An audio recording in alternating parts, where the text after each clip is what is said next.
እዙይ ድምጽ ራዲዮ ኤረና ዕለታዊ ዜና ሕብረት ኤውሮጳ ንገለ ሃገራት ኣፍሪቃ ዜጋታተን ናብ ኤውሮጳ ናይ ምእተው ቪዛ ማዕቀብ ክገብር ምዃኑ ፍሊጡ እቲ ሕብረት ብራስለስ ካብ ዝርከብ ቤት ጽሕፈቱ ብዘርግሖ ሓበሬታ እቲ ምእጋድ ምእተው ቪዛ ናይ ዕቁባ ሕቶ ቀሪቦም ተቐባልነት ዘይረኸቡ ዜጋታት ኣፍሪቃ ናብ ሃገሮም ንምምላስ ኣብ ዝግበር ፈተነ ገለ ሃገራት ኣፍሪቃ ምቕባል ስለዝኣብያ ኣብ ልዕሊአን ጸቕጥን ምፍጣር ዝዓለመ ምዃኑ ገሊጹ ዕቁባ ዝሓቱ ስደተኛታት ዝበዝሕ እዋን ናይ መንነት ወረቐት ይኹን ፓስፖርት ስለዘይሕዙ ዜጋታት ናይቲ ሃገር ምዃኖም ንምፍላጥ ኣጸጋም ምዃኑ ዝሓበረ ክፍሊ ወጻኢ ጉዳያት ሕብረት ነቶም ስደተኛታት ቅድሚ ኤውሮጳ ምእታዎም ናብ ዝተበገሱሉ ሃገር ክምለሱ ይዝጠልብ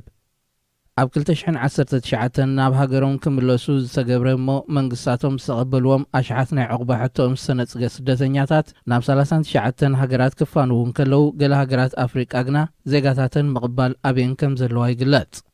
ከም ዝፍለጥ ኤርትራ ሓንቲ ካብተን ብእኩብ ዝተጠረዙ ዜጋታተን ምቕባል ኣብየን ዘለዋ ሃገራት እያ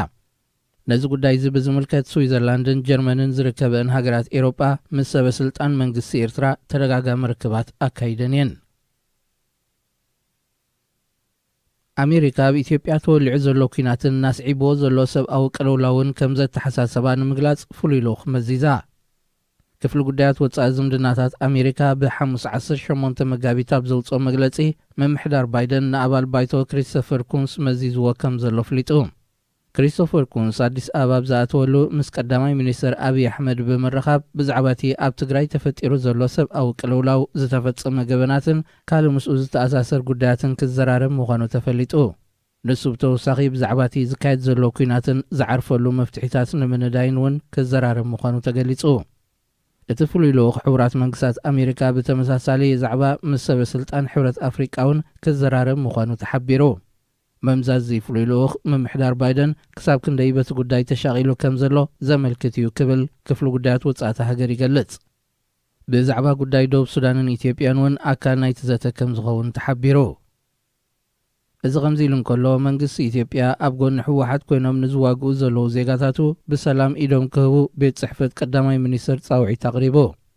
ብፍላይ መራሕቲ ሕወሓት ካብዚ ኣብ ትግራይ ወሪዱ ዘሎ ዕንወት ተማሂሮም ዝያዳ ሞትን ዕንወትን ከይሰዓበን ከሎ ኢዶም ክህቡ ናይ ሓደ ሰሙን ግዜ ሂቡ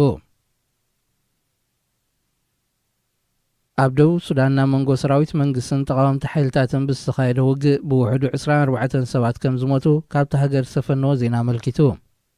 መንግስቲ ደቡብ ሱዳን ብዓርቢ 18 መጋቢት ኣብ ዘውፅኦ መግለጺ እቲ ብዕለት 14-18 መጋቢት ዝተኻየደ ውግእ ኣብ ማእከላይን ምዕራብን ግዛኣታት ኢኳቶርያ ምንባሩ ሓቢሩ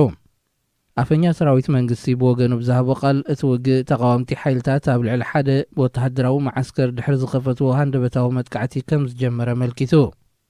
መንግስቲ ደቡብ ሱዳንን ተቃዋምቱን ስምምዕ ሰላም ፈሪሞም ካብ ዝኾነ ጎነፃዊ ተጻብኦ ክሕረሙ ኣብ ምርድዳእ እኳ እንተበፅሑ ኣብ ዝሓለፈ ወርሒ ተረጋጋሚ ወተሃደራዊ ግጥማት ከም ዘካየዱ ምንጭታት ዜና የመልክቱ ክቡራት ሰማዕትና ዜና ብዝተፈጺሙሎ ሬድዮ ኤረና ሬድዮ ኤረና ካብ ከተማ ፓሪስ ዝመሓላለፍ ብኤርትራውያን ጋዜጠኛታት ዝዳሎ ነፃ ሬድዮ እዩ